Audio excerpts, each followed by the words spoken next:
Machinery and enzymes of DNA replication. Living cells जैसे E coli में replication के process में सेट ऑफ एंजाइम्स की जरूरत होती है।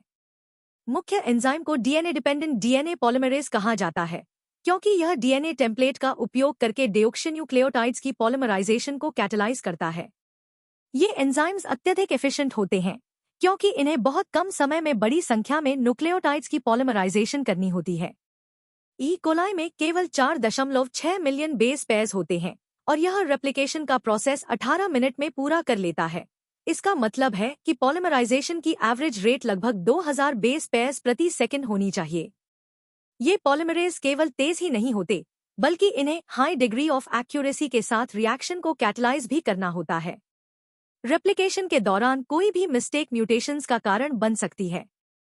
इसके अलावा एनर्जेटिकली रेप्लिकेशन एक बहुत महंगा प्रोसेस है। डीऑक्सीराइबोन्यूक्लियोसाइड ट्राइफॉस्फेट्स दोहरी भूमिका निभाते हैं। सबस्ट्रेट्स के रूप में कार्य करने के अलावा वे पॉलीमराइजेशन रिएक्शन के लिए एनर्जी प्रदान करते हैं। डेओक्सीन्यूक्लियोसाइड ट्राइफॉस्फेट्स के 2 terminal phosphates high energy phosphates होते हैं, जैसे एटीपी में।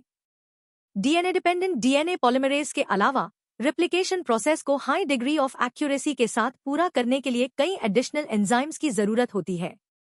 लंबे डीएनए मॉलिक्यूल्स में हाई एनर्जी रिक्वायरमेंट के कारण डीएनए के दोनों स्ट्रैंड्स को पूरी लंबाई में सेपरेट नहीं किया जा सकता है। इसलिए रेप्लिकेशन डीएनए हेलिक्स के छोटे से ओपनिंग, जिसे रेप्लिकेशन फॉर्क कहा जाता है, के भीतर होता है।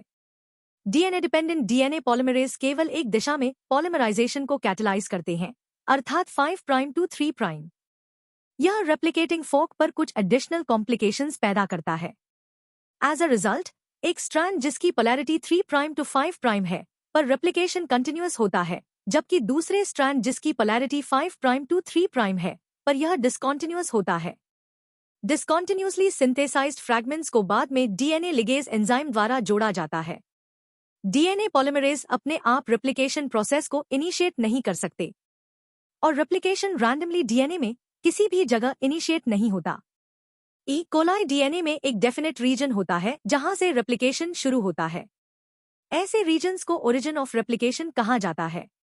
ओरिजिन ऑफ रेप्लिकेशन की आवश्यकता के कारण यदि एक डीएनए पीस को रिकॉम्बिनेंट डीएनए प्रोसीजर्स के दौरान प्रोपैगेट करना हो तो उसे एक वेक्टर की जरूरत होती है।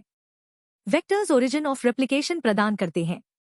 रेप्लिकेशन के हर डिटेल को अच्छी तरह से समझा नहीं गया है। यूकैरियोट्स में डीएनए रेप्लिकेशन सेल साइकिल के एस फेज में होती है। डीएनए रेप्लिकेशन और सेल डिवीजन साइकिल को अत्यधिक कोऑर्डिनेटेड होना चाहिए। डीएनए रेप्लिकेशन के बाद सेल डिवीजन में फेलियर होने पर पॉलीप्लॉइडी, जो एक क्रोमोसोमल अनोमली है, हो जाती है। Answer the following rapid fire round questions.